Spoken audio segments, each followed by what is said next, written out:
بسم اللہ الرحمن الرحیم. Honorable subscribers and my friends, السلام علیکم.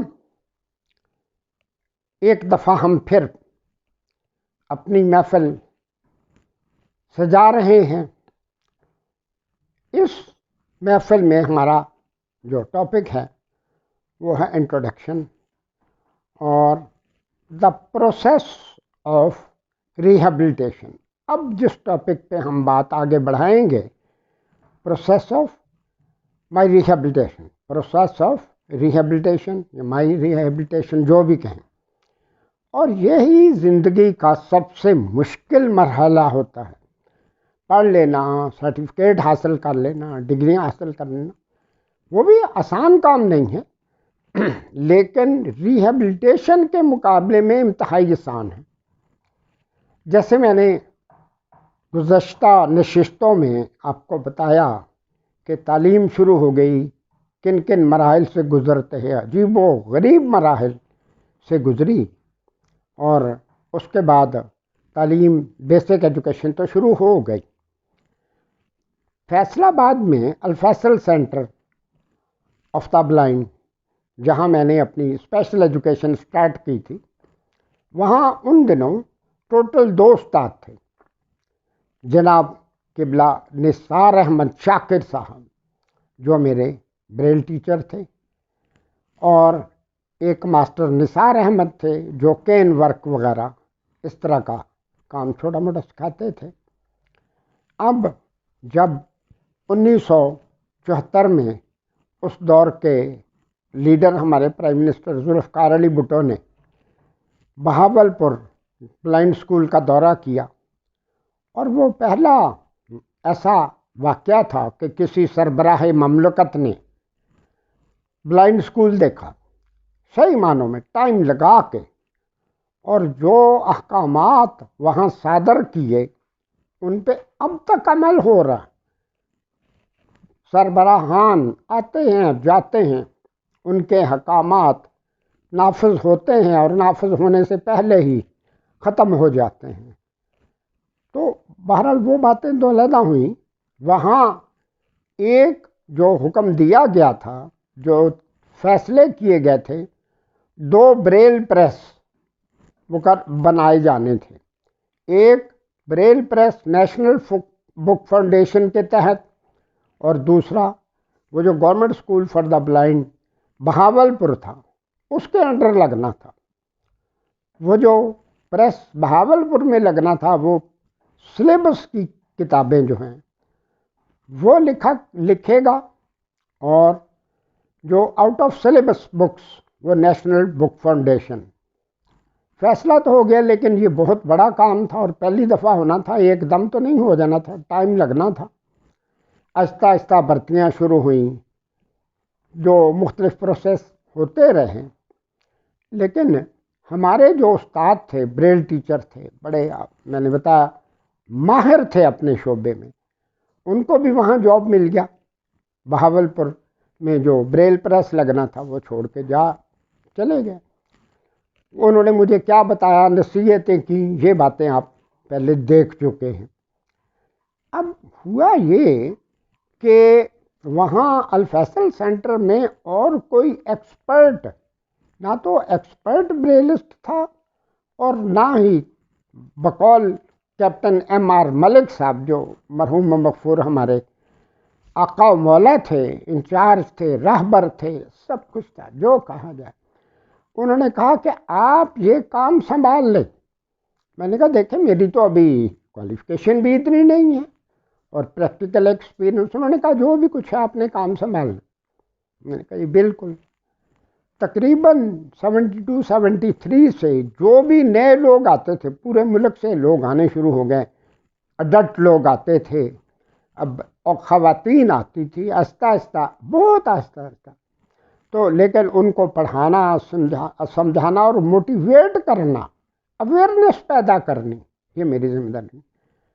اگلے تقریباً 8 سال میں نے اپنی تعلیم بھی جاری رکھی، اور جتنا بھی ٹائم ملے، رات کیا دن کیا، صبح شام کہ بھئی کسی جگہ فنکشن ہوا، کیپٹن صاحب نے حکم دینا کہ بھئی وہاں جانا ہے، اور تنظیم کی طرف سے ریپرزینٹ کرنا اور بات بھی کرنی ہے، لوگوں کو کال کرنا کہ ہمارا ادارہ کیا کام کر رہا ہے، ہمارے لیڈر کیا کام کر رہے ہیں، آپ کیا کام کر رہے ہیں۔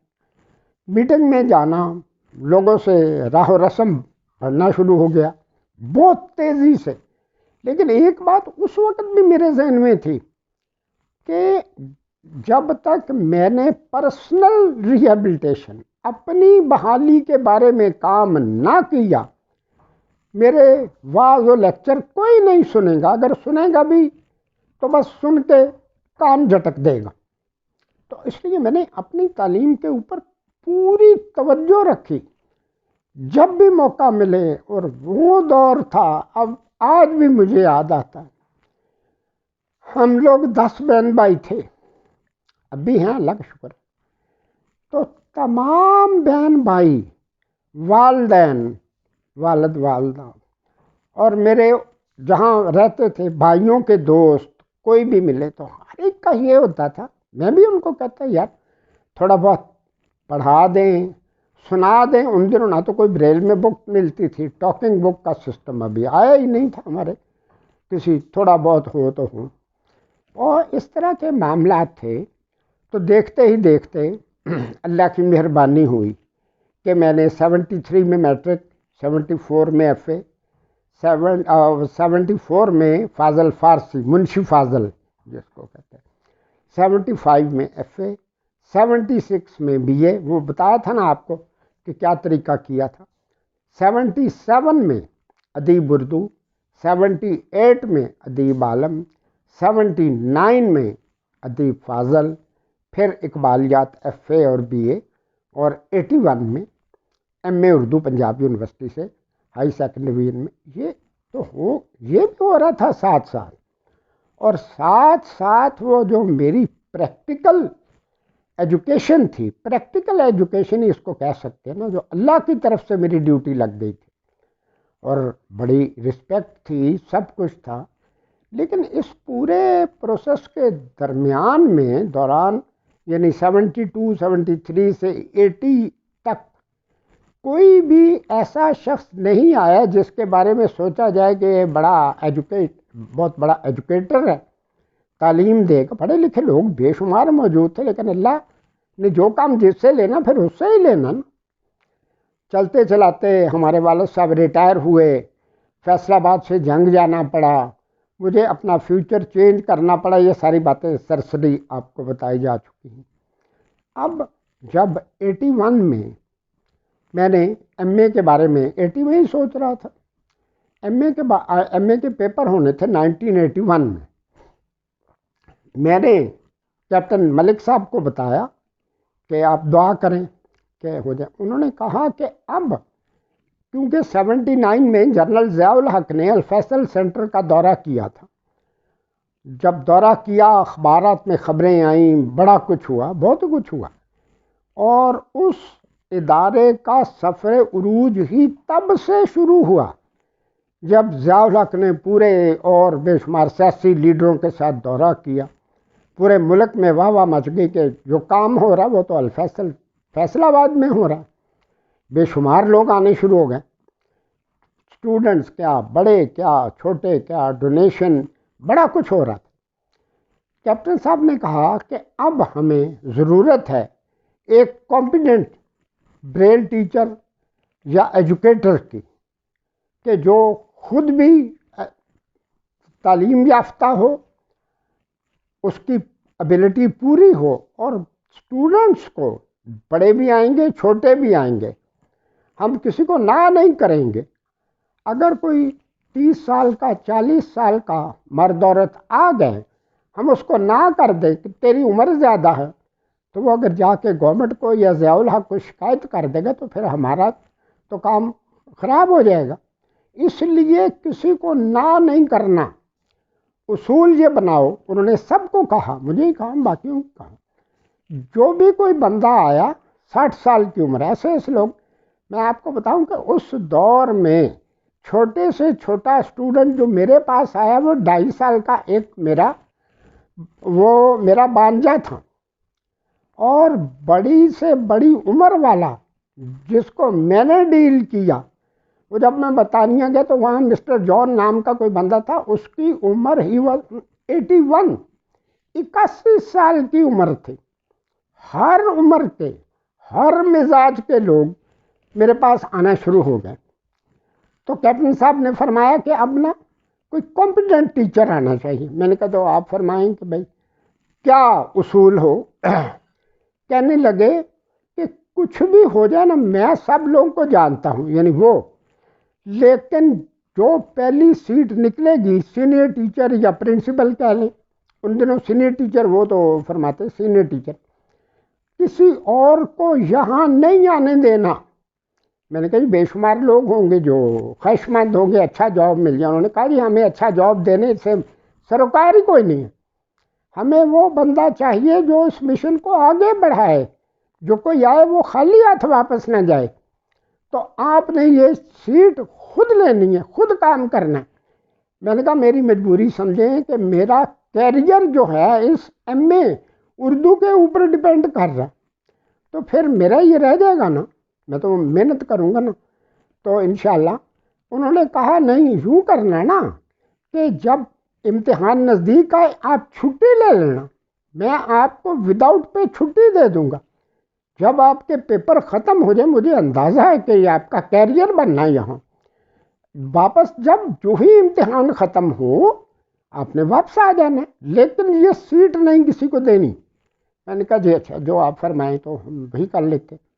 خیر ایک واجبی سا انٹرویو ہوا، اللہ کی شان ہے دو چار لوگ آئے، وہ تو بیچارے اس قابل ہی نہیں تھے کہ وہ کسی انٹرویو میں بیٹھ سکیں۔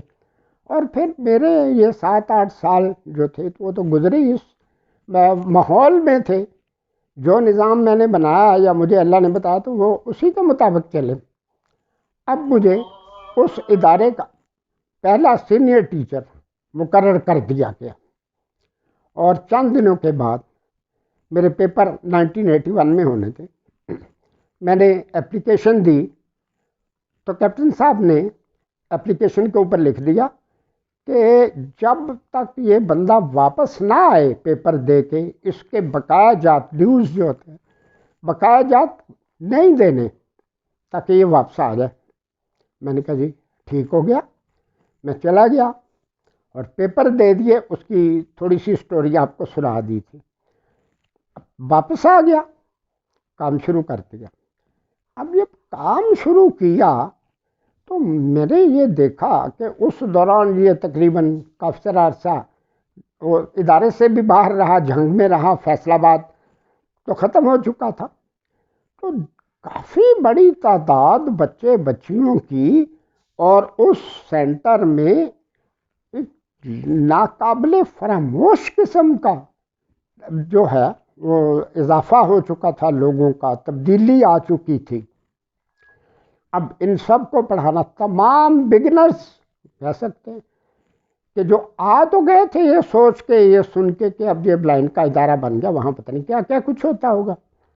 اب وہ جو کیا کیا کچھ کرنا تھا وہ تو میں نہیں کرنا تھا نا، میری ذمہ داری تھی۔ اور پھر اس کے ساتھ ساتھ ایک بات اور بڑی عجیب ہوئی جو میرے لیے خاصی پریشان کن تھی۔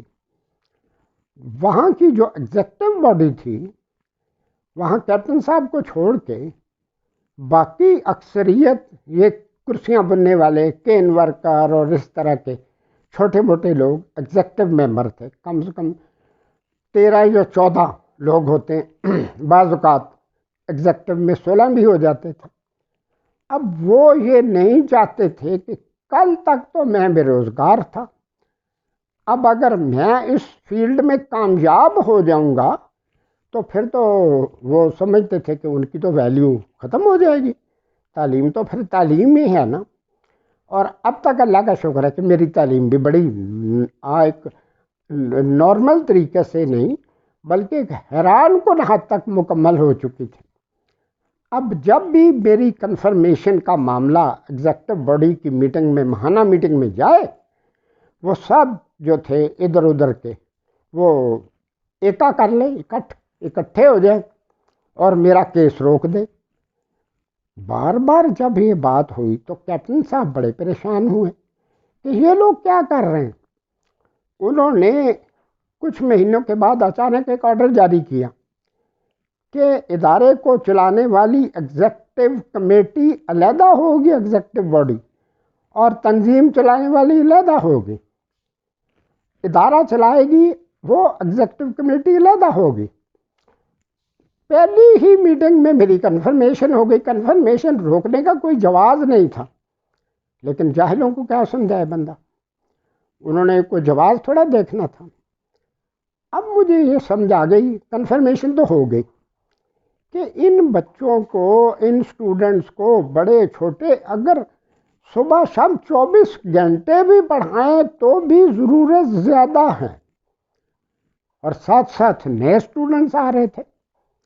اچانک 8-10 نئے اسٹوڈنٹس آئے ایک ہفتے کے اندر.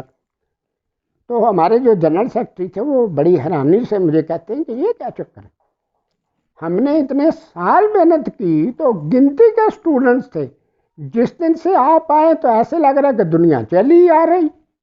میں نے کہا یار اللہ کی کرم نوازی ہے. اب میں نے ایک فیصلہ کیا.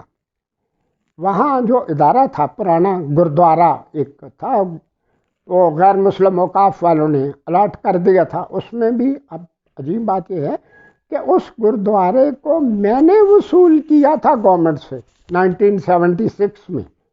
پرانا گرودوارہ تھا تو وہ وصول کر لیا. اب وہاں ہاسٹل بھی چھوٹا موٹا بنایا تھا. اور اس کے بعد پھر یہ ہوا کہ میں نے کہا کہ میری جو چارپائی ہے وہ اس کمرے میں رکھی جائے جہاں چھوٹے بچے رہتے ہیں. بڑے ایک ہی کمرہ تھا ہاسٹل کا، چھوٹا سا تھا وہ گرودوارہ، باقی خالی پڑا تھا. تو میں نے سوچا کہ اب یہ طریقہ ہے کہ دن کے ٹائم کلاس روموں میں بچوں کو پڑھاؤں، جب شام ہو جائے بچے سو جائیں یا اپنے گھروں کو چلے جائیں تو پھر جو اڈلٹ تھے ان کو میں نے کہا کہ تم نہ لوگ یوں کیا کرو کہ آپ اب دن کے ٹائم کین ورک وغیرہ، تاکہ ان دنوں یہ جاب کا تو کوئی تصور تھا نہیں. تو میں نے کہا تم اپنا جو ہے کین ورک دن کو سیکھو اور رات کو انشاءاللہ. اب اگلے 3 سال میرا ایک اصول تھا، جو چاہے بے شک اس دور کے اسٹوڈنٹس کو پوچھیں جا کے، یہ جو بات میں کہہ رہا ہوں یہ صحیح ہے کہ غلط. صبح 7:30 سے رات کے 2:30-3 بجے تک مسلسل پڑھاتا تھا. جب رات کو 9 بجے ہاسٹل بند ہو جانا، کمرہ بند ہو جاتا تھا. اب رات کو تو ہم کچھ نہیں کر سکتے. بند کمرے میں پھر آہستہ آہستہ لوگوں کو پڑھانا شروع کر دیتا تھا. جو ریڈنگ کرانی، رائٹنگ کرانی، جو کچھ بھی کرنا.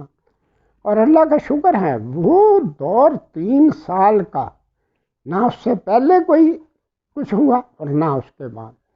اور آج وہ تمام لوگ بڑے بڑے عہدوں پہ گریڈ 19، 18، 17 میں لے رہے ہیں. شادیاں ہو گئی ہیں، ملازمتیں ہو گئی ہیں، سب کچھ ہو گیا. اور وہ گواہ ہیں. اگر آپ لوگ چاہیں گے تو آپ کو ملواؤں گا، تاکہ یہ نہیں کہ میں صرف واز کر رہا ہوں، لیکچر دے رہا ہوں. تو میرا خیال ہے یہاں تک کافی بات ہو گئی ہے. تو پھر اس کے بعد کیا ہوتا، بہت کچھ ہوگا اس کے بعد.